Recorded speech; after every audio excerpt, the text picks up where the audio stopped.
Hello दोस्तों। आज की इस वीडियो में हमारे पास ये देख लीजिए सैमसंग का एक फ़ोन है, सैमसंग A70s। तो दोस्तों आज की इस वीडियो में हम लोग ये जानने वाले हैं इसका जो ये देख लीजिए आप, इसमें जो डिस्प्ले ख़राब हो गई है दोस्तों, ये देख लीजिए ऑटोमेटिक वर्क कर रही है और ये देख लीजिए डबल डबल दिख रहा है और लाइनिंग प्रॉब्लम आ रही है। ये देख लीजिए, मैं यहाँ पे दिखा देता हूँ, ये देख लीजिए।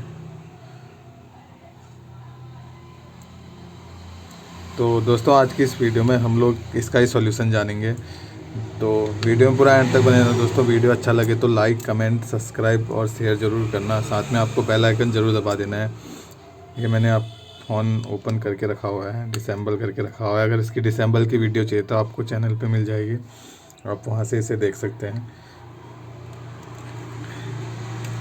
और दोस्तों वीडियो से रिलेटेड कोई भी आपके मन में सवाल हो या फिर रेट से रिलेटेड कोई भी आपके मन में सवाल हो, तो ये कितने का होता है, कि आप इसमें कौन कौन सा डिस्प्ले फोल्डर आता है, तो सारा कुछ जानेंगे दोस्तों वीडियो में। और किस में फिंगरप्रिंट चलता है, किस में नहीं चलता, तो सारा कुछ इस वीडियो में आज कवर करेंगे। तो वीडियो में पूरा एंड तक बने रहना दोस्तों। और कमेंट सेक्शन में आप कमेंट कर सकते हैं अगर आपको रेट से रिलेटेड या फिर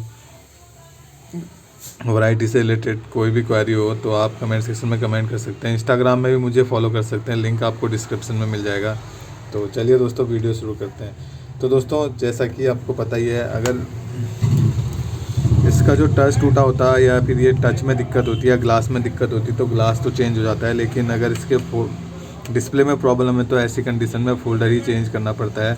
अगर डिस्प्ले में लाइन आ रही है तो भी फ़ोल्डर ही चेंज करना पड़ता है।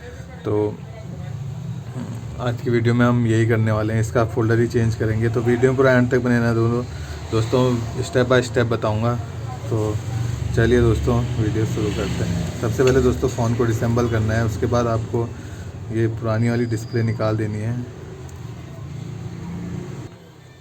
और उसके बाद दोस्तों न्यू डिस्प्ले को आपको चेक कर लेना है फटाफट से, जैसा कि मैं आपको अपनी सारी वीडियोज़ में बताता हूँ। आपको बिना चेक करे दोस्तों फोल्डर लगाना नहीं है।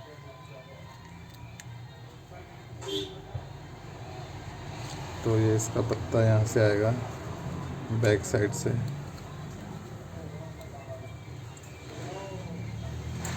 तो इसकी फिटिंग देख लीजिए दोस्तों। ये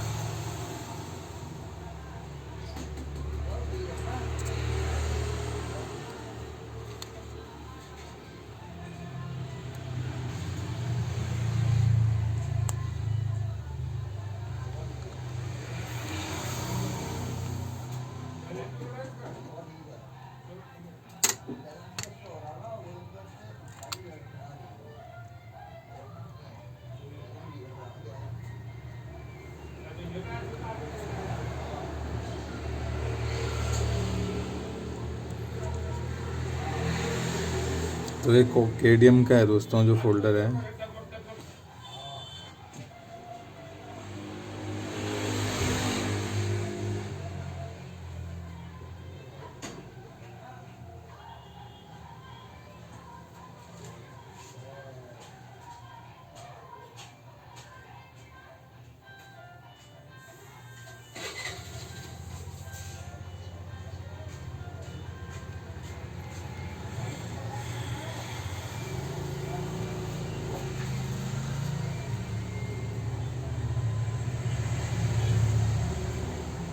तो दोस्तों चेक कर लिया है, तो सही आ रहा है इसका।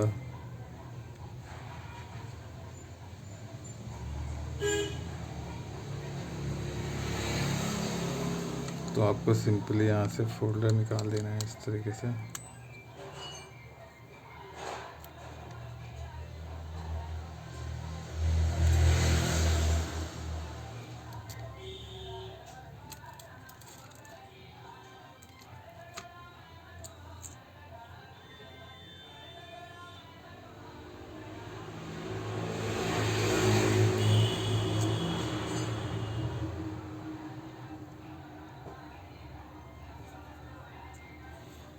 तो उसके बाद दोस्तों आपको सिंपली इसमें क्या करना है, इसका जो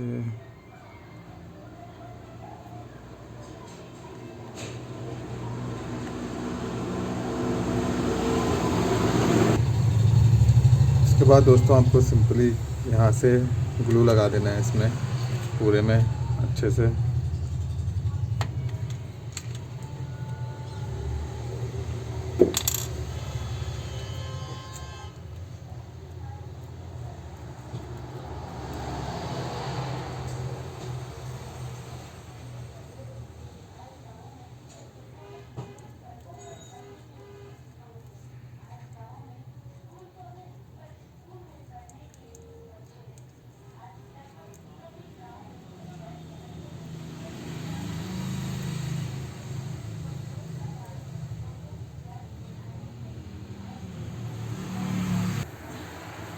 तो ग्लू दोस्तों लगाने के बाद आपको सिंपली फ़ोल्डर को लगा देना है इस तरीके से आसानी से।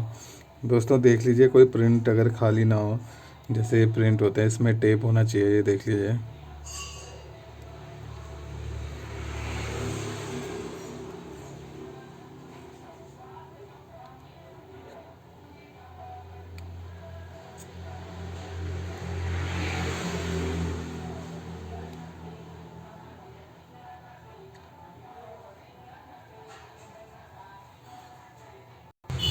तो दोस्तों उसके बाद आपको कनेक्टर लगाने के बाद फटाफट से इसकी जो ये मिडिल होती है ये लगा देनी है आपको, इसे क्रोम भी बोल सकते हैं।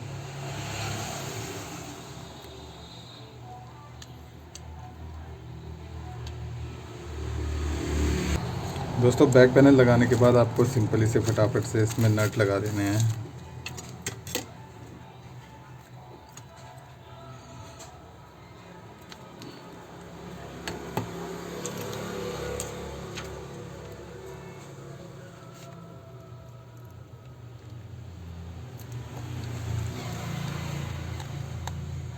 दोस्तों नट का ध्यान देना, नट वही लगाना जो फ़ोन के साथ आते हैं न, वरना ये कॉपी डिस्प्ले होती है तो इसमें टूटने के चांस ज़्यादा रहते हैं अगर नट बाहर निकल गया तो आगे साइड से। तो दोस्तों सारे नट लगाने के बाद आपको सिंपली इसको चेक ज़रूर कर लेना है एक बार ऑन करके। तो ये ऑन हो गया है सारा कुछ। दोस्तों फिर से ऑन कर लीजिए क्योंकि एक बार पैक हो गया तो फिर बहुत प्रॉब्लम होती है इसे खोलने में।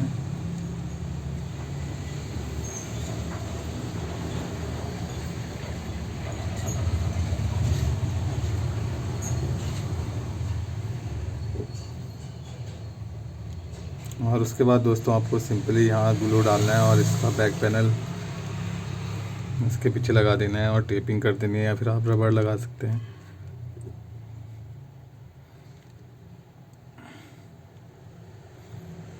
तो ये देख लीजिए दोस्तों ये प्रॉपर वर्क कर रहा है। अब इसको हम स्विच ऑफ करेंगे।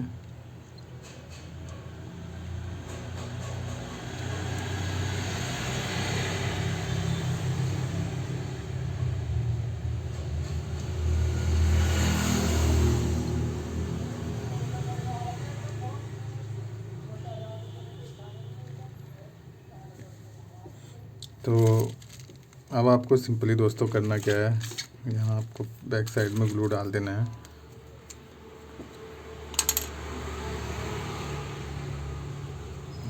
हल्का हल्का डालिए दोस्तों क्योंकि ये ख़राब हो जाता है फिर उसके बाद।